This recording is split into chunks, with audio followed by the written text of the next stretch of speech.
les pouvoirs publics, depuis la haute sphère jusqu'au niveau départemental ou alors jusqu'au niveau local, œuvrent énormément pour l'agriculture. On va voir avec le discours de notre président qui a dit qu'il faut rentrer dans les champs parce que la terre ne trompe jamais. Et dans cette même veine, nous installons les comités d'agriculture, les coopératives que nous appuyons à travers le département pour encourager l'agriculture. S'il y a un mot à dire à la jeunesse, c'est de ne pas se décourager. Il n'est jamais trop tard pour bien faire, il n'est jamais trop tard pour commencer. Qu'ils s'y lancent dès maintenant et nous restons ouverts pour toute sollicitation de leur part et pour que les pouvoirs publics leur apportent le soutien possible dont ils ont besoin. L'être africain tire beaucoup de choses de la nature et n'y apporte pas sa connaissance, son savoir-faire et les expédier pour que d'autres s'en chargent. Or, c'est cette transformation qui a une plus grande valeur ajoutée. Et c'est pour ça que la commune de Ngoumoumou voudrait jouer sur une certaine attractivité parce que nous sommes proches à côté d'une grande ville, à 30 minutes de la capitale politique. Nous serons bientôt à 1h30 de Kribi aussi.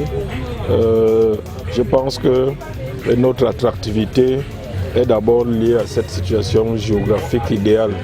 Et nous voulons attirer ici tout ce qui peut contribuer à créer une valeur ajoutée locale. Donc ça fait que des jeunes vont avoir des emplois et pourront aller vendre les produits transformés en ville. Dans le contexte de la décentralisation, c'est le développement local.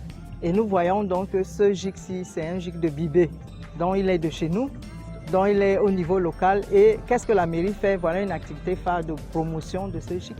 Par exemple, en mettant à disposition l'espace pour faire la promotion de ce GIC.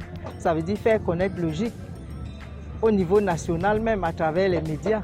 Je pense que la mairie a déjà un peu ouvert les portes au GIC et puis pour sa promotion.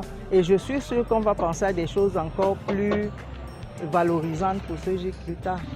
J'ai été vraiment très émerveillée par cette initiative privée et je pense que pour ma part, ça, ce sont des initiatives à encadrer et à accompagner.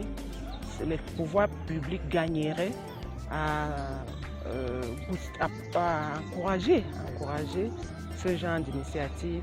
Comme je vous l'ai dit, ça procède à la transformation de nos produits. Ça permet de réduire même les importations en approvisionnant nos marchés par nos produits locaux et à créer des emplois. Ce qui m'impressionne, c'est la qualité de ces produits qui sont à 100% naturels. Quand on sait que nous en avons énormément besoin ces derniers temps pour préserver notre santé. Donc nous avons des produits alimentaires, nous avons des produits cosmétiques. C'est très intéressant pour cette structure qui fait, comme je l'ai dit, ses premiers pas. La difficulté majeure que l'entrepreneur en milieu rural rencontre, c'est le manque d'information. Le manque d'information et la mauvaise information. Parce que nous savons tous qu'en milieu rural, l'information n'arrive pas toujours de source. Ce sera une information de bouche à oreille, de tel a dit et de tel a fait. Parce que même pour bénéficier d'un accompagnement, il faudrait avoir la bonne information, savoir où se rendre.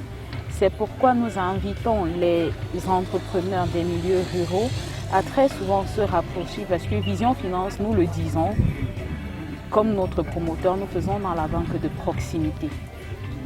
Nous sommes au service de la population pour une meilleure gestion, un meilleur accompagnement et pour un meilleur développement. JSM Nature emploie déjà les jeunes. Actuellement, je suis la plus vieille de la coopérative, j'ai 60 ans. Tout le reste, c'est les jeunes. Les jeunes, parce que les différents groupes que je suis en train de citer, il y a un jeune à la tête de ce groupe, je coordonne. Donc il y a un jeune chargé de l'agroalimentaire, il y a un jeune chargé de la cosmétique et un jeune chargé de la naturopathie. Donc ça donne de l'emploi. Au niveau de la production également, je vous ai dit que c'est manuel. Donc il y a les gens qui travaillent, ça donne de l'emploi et ça fait fuir le taux de chômage.